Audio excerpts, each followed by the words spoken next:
O Jornal da Educação, desse dia 14 de dezembro de 2023, traz como notícia inicial a saída e entrada, novamente, do ministro da Educação.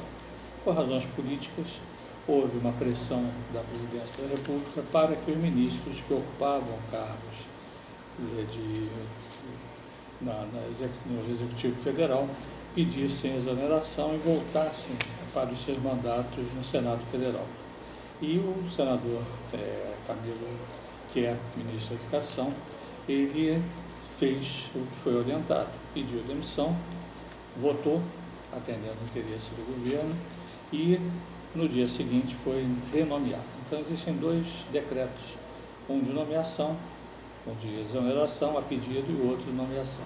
Coisas que acontecem no Brasil, que infelizmente fazem com que as vontades do Executivo maior, da Presidência da República, sejam seguidas fielmente pelos seus ministros. E temos realmente que lamentar esse fato, mas fez parte aí da história de mais um ministro que saiu e mais um ministro que entrou, de tantos que já passaram pelo cargo. Mas, no cenário internacional, nós destacamos nessa edição um trabalho que está sendo feito pela Unesco de minimização da violência na educação, e o que está sendo trabalhado pelo órgão da Unesco é a conscientização sobre a violência e o bullying através de peças de teatro. Então, ou seja, ao invés de fazer manuais, trabalhos, tem feito através de peças de teatro que são encenadas em vários países. E isso tem sido uma estratégia para mostrar realmente como pode minimizar os impactos da violência, utilizando o lado cultural dos próprios alunos, que são os personagens dessas peças teatrais. Voltando ao Brasil, nós tivemos a reunião do Conselho Nacional de Educação nesse mês de dezembro, e normalmente as súmulas são publicadas com bastante prazo, com bastante tempo depois, mas excepcionalmente tivemos a publicação da súmula de alguns pareceres, na verdade 3 pareceres, do Conselho Nacional de Educação. Um deles, que é o mais relevante, é o que prorroga para março de 2024 a implantação dos novos currículos de formação de professores. Na verdade, não tem nenhum efeito prático, porque na resolução estabelecia 2 anos para a implantação, mas adiar por um novo parecer, uma nova decisão para março de 2024. Março ninguém inicia turma nenhuma, então é meio inócuo, mas foi estabelecido e faz parte de um processo de modificação das diretrizes curriculares para a formação de professores. O parecer não foi divulgado ainda, mas já tem número, e a nota já está colocada exatamente na publicação do Diário Oficial, fazendo menção à disposição e deixando claro que isso se aplica à implementação das diretrizes curriculares nacionais para a formação inicial de professores para a educação básica, e, nessa mesma resolução, instituiu a Base Nacional Comum da Formação Inicial de Professores de Educação Básica. É uma decisão, vamos esperar o parecer ser disponibilizado e depois sair da uma resolução, mas na prática não tem efeito absolutamente nenhum. No Congresso Nacional nós tivemos avanços e retrocessos. A Câmara dos Deputados aprovou o regime de urgência para o projeto que redefine o ensino médio. E esse ensino médio poderá afetar 6.900.000 estudantes em 26 mil escolas, de uma maneira geral, sendo 20 públicas e quase 1 milhão de estudantes nas 9 mil escolas privadas. Então nós temos aí um avanço e retrocesso pelo seguinte: estava tudo bem em termos de ensino médio, tínhamos uma lei já aprovada, mas o governo federal resolveu mudar a lei. Fez uma consulta, essa consulta foi para respaldar a decisão que ele já tinha tomado, e encaminhou ao Congresso Nacional um projeto de alteração da lei anterior. Esse projeto foi pedido de urgência, e quando é pedido de urgência, Ao invés de ser discutido em várias comissões, as comissões abrem mão e é discutido só no plenário do Congresso. E foi designado um relator, um único relator que é apreciaria. Esse relator foi definido pelo presidente da Câmara, o deputado Mendonça Filho, ex-ministro da Educação, e ele que foi quem assinou a lei do ensino médio. Obviamente que isso não agradou o governo e o relatório dele é um relatório que praticamente fulminava a pretensão do governo. Então, o que foi feito pelo Executivo? Mandou uma mensagem para o Congresso Nacional retirando o regime de urgência. Se fosse aprovado esse retirar o regime de urgência, o projeto passaria pelas várias comissões, teria vários relatores e o relator atual não teria qualquer interferência mais. Mas houve uma reviravolta que o governo não esperava. Uma deputada apresentou um pedido e foi subscrito por vários deputados e voltou a ter o regime de urgência. Então, não foi aceito o que o governo pediu e voltou a ter o regime de urgência e a matéria vai ser relatada na próxima semana.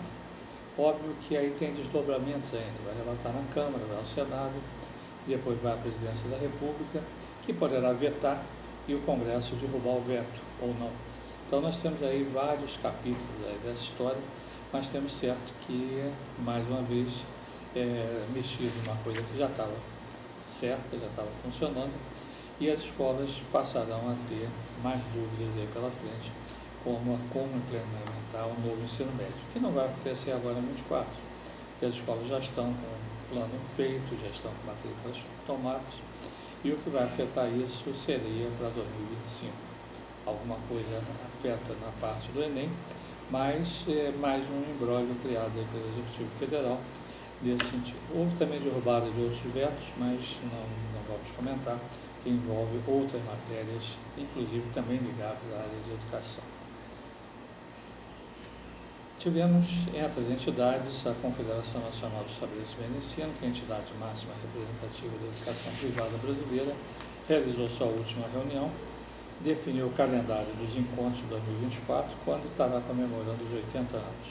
Então, a conferência completa 80 anos no ano que vem e tem já vários eventos que serão realizados em Brasília e outros fora de Brasília nessa edição. Bom, nessa edição nós vamos prosseguir com o capítulo das retrospectivas da educação. Vamos destacar esse mês, agora do mês de março, os principais fatos que foram de março de 2023. Já fizemos janeiro e fevereiro, na edição passada, e vamos agora a março e abril. Março foi marcado pela recomposição do Fórum Nacional de Educação. O governo federal definiu novos membros para compor o Fórum Nacional de Educação. Houve também a aprovação da Estratégia Nacional da Formação de Especialistas para a Saúde e a reabertura do programa do Mais Médicos, que foi lançado por uma medida provisória. O novo ensino médio tem proposta de mudança pelo governo federal, teve proposta, na verdade, em março, e foi definido um cronograma de implantação e aberta uma consulta pública naquele mês. O Censo da Educação Escolar evidenciou o panorama dos diretores e docentes. Esse grupo de trabalho foi, inclusive, constituído para definir a formação inicial dos professores. Foi também liberado o conceito preliminar de cursos de graduação e o índice geral dos cursos e avaliados pela Instituição de Ensino Superior em 2021. O MEC editou uma portaria sobrestando por 12 meses o processo de autorização, reconhecimento e aprovação e reconhecimento dos cursos de Direito, Odontologia, Psicologia e Enfermagem na modalidade à distância. A Organização dos Estados Americanos, já no cenário internacional, ampliou a sua forma colaborativa para o desenvolvimento da educação nos países membros e ampliou o trabalho de difusão pelo Portal Educacional das Américas. Houve uma pesquisa também mundial da prática de gestão que mostra a importância da liderança educacional como fator principal para a formação dos diretores de escolas. É um capítulo interessante que fala que mais importante que conhecimento técnico é ter liderança, e os diretores, os gestores terão que ter essa liderança. Foi também divulgado pelo Instituto Internacional de Planejamento da Educação, que tem sede em Paris, evidenciando a necessidade do ensino superior se adaptar às necessidades das pessoas, ou seja, inverter, não é as pessoas se adaptarem ao ensino, e sim o ensino se adaptar às pessoas. Tivemos, infelizmente, no cenário internacional, mais um episódio de violência, dessa vez no estado de Tennessee, nos Estados Unidos, quando alunos foram fuzilados por colegas, inclusive ex-colegas, nesse episódio que aconteceu e fechou no cenário internacional no mês de março. Em abril, comemorou-se o Dia Mundial da Educação. Todos os países dos continentes fixam abril como um mês dedicado, tem um dia próprio de comemoração. Tivemos também no Brasil os 100 anos da educação via rádio. Foi muito comemorado isso, principalmente pelas emissoras educativas, e temos que fazer o registro da importância do rádio na educação. Lei de Diretrizes e Bases da Educação Nacional foi novamente alterada para inserir como despesa na manutenção e desenvolvimento do ensino, do Fundeb, as ações realizadas em atividades curriculares complementares. As extras curriculares poderão ser utilizadas também na verba do Fundeb. Novo episódio de violência em ambiente escolar é registrado o impacto da sociedade, em especial a comunidade educacional. Dessa vez, no Brasil, tivemos uma situação de violência, inclusive assassinato de professores e alunos. Isso provocou, inclusive, a criação de um grupo de trabalho de combate à violência nas escolas, que se reuniu para estabelecer linhas de atuação pelo governo federal.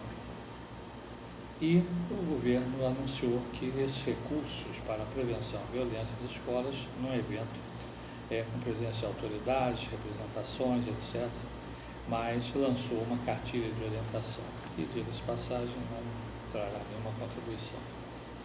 A Comissão de Previdência, Assistência Social, Infância, Adolescência e Família da Câmara dos Deputados reuniu especialistas e concluíram afirmando que instalação de detectores de metal, presença e segurança armada nas instituições não vão resolver o problema da violência nas escolas.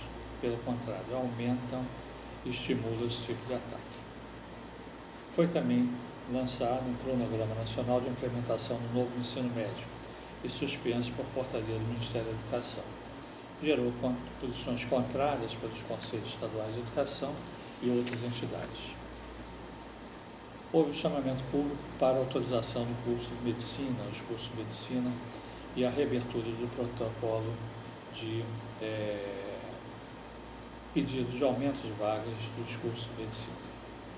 O Supremo Tribunal Federal reafirmou que norma estadual não tem poder para modificar a competência exclusiva da União, ou seja, não pode normas dos governos do Estado modificarem normas da União.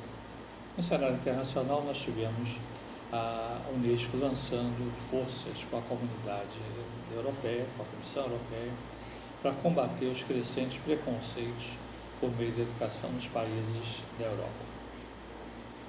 Educação transforma as vidas é colocado no centro da missão da Unesco, de construir a paz e erradicar a pobreza, impulsionar o desenvolvimento sustentável. E o Instituto Internacional de Planejamento da Educação disponibilizou um sistema de informação e tendências educacionais na América Latina. Esses foram os cenários dessas notícias de destaque no mês de abril. E a última matéria sobre o Instituto, nós destacamos os cursos de legislação educacional e legislação aplicada à educação infantil. O IPAE tem uma série de cursos da área de gestão e legislação, e destacamos esses dois, que são cursos específicos de legislação, um deles mais abrangente e outro específico para a legislação da educação infantil. Então essas foram as principais matérias desse dia 14 de dezembro de 2023.